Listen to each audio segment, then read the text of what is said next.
سلام رفقا، خوش اومدید به کانال فیلم باز.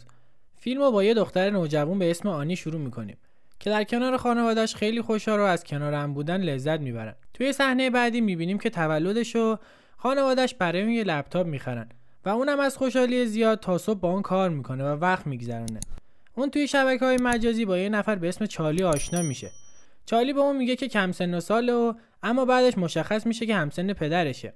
آنی اولش جا میخوره اما بعدش خودشو اینجوری قانع میکنه که شاید برای اینکه چارلی عاشقش شده به اون دروغ گفته. پس خودشو اینجوری گول میزنه و به راهش ادامه میده. خانواده آنی نمیدونن که اون با کسی رابطه داره و آنی هم برای اینکه چارلی رو دوست داره به اونا دروغ میگه و مخفی کاری میکنه. و به خاطر علاقه زیادی که به چارلی پیدا کرده نمیخواد همه چیزو به این راحتی تموم کنه. بعد از چند وقت که با هم بودن بالاخره چارلی به اون میگه که میخواد ببینتش و باهاش قرار میذاره. و وقتی که خانواده آنی بیرون میرن اونم سری میره تا به قرارش با چارلی برسه و منتظر میمونه تا چارلی بیاد.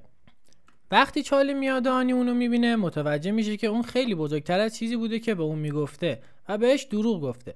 چارلی تقریبا همسن پدرشه و آنی از این بابت خیلی به هم میریزه. برای اینکه چارلی بابت سنش به اون دروغ گفته اون از دستش ناراحت میشه، ولی چارلی با زبون بازی اونو گول میزنه و بهش میگه سن فقط یه عدده و بیخیال این چیزا بشه.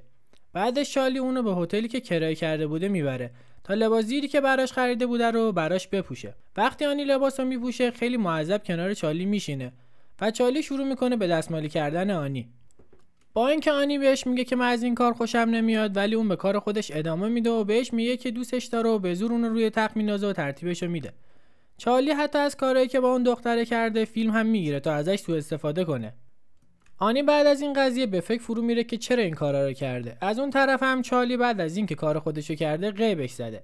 بعد از مدتی آنی متوجه میشه که ازش استفاده کردن و افسرده میشه و توی این صحنه هم دوستش متوجه میشه که آنی با یه نفر خوابیده و دیگه باکره نیست.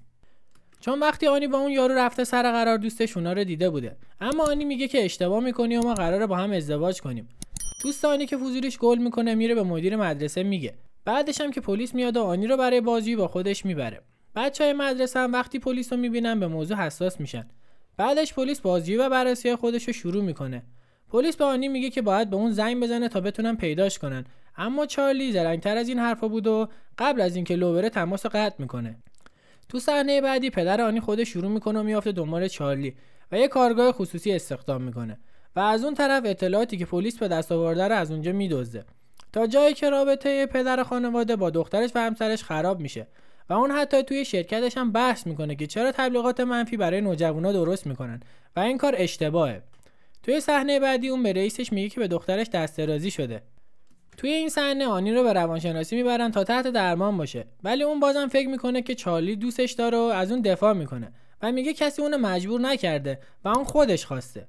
اون هنوز فکر میکنه که چارلی دوستش داره و برای اینکه دوستش رابطه‌شو لو داده باهاش بحث میکنه و از اونجا میره. اون حتی با خانواده‌اش هم درگیر میشه و بهشون میگه چرا نذاشین با چارلی خوشبخت بشن و چرا نمیذارین که با اون ادامه بدم. چند روزی میگذره اونا نمیتونن چارلی رو پیدا کنن، اما اونا متوجه میشن که اون دخترای زیادی رو گول زده و ترتیبشون رو داده که وقتی آنی متوجه موضوع میشه خیلی به هم میریزه، چون فکر میکرده اون تنها دختریه که با چارلی بوده و باهاش رابطه داشته. اون وقتی عکس بقیه دخترا رو میبینه حس پوچی میکنه. در ادامه آنی سعی میکنه که خودش رو سرگرم کنه تا همه چیز یادش بره. در بین تماشاچی‌ها پدر آنی یکی رو میبینه که داشته از دخترها فیلم و عکس میگرفته. اون مرد هم شبیه یکی از خلافکارا بوده که توی پرونده پلیس دیده. پس میره و با یارو درگیر میشه و کتکش میزنه و مسابقه رو به هم میریزه. اما متوجه میشه که اون پدر یکی از دخترها بوده و اون مردی که کتک خورده از پدر آنی شکایت نمیکنه و بعدش پدر آنی از اون معذرت خواهی میکنه، اما آنی از این کار پدرش خیلی ناراحت میشه. تو صحنه بعدی آنی به پدرش میگه که پشیمونه و میخواد مثل قبل زندگی کنه و زندگی شادی داشته باشه و از پدرش میخواد هر دفعه این چیزا رو یادش نندازه تا فراموش کنه. آنی وقتی توی اینترنت میچرخیده عکسای لخت خودشو میبینه و سعی میکنه که خودشو توی همون بکشه، ولی پدرش زود متوجه میشه و میتونه اونو نجات بده. توی صحنه بعدی هم میبینیم که اون کنار دوستش خوابیده و به نظر میرسه با هم اوکی شدن. توی صحنه بعدی فیلم وقتی آنی بیدار میشه پدرش میبینه که بیرون نشسته.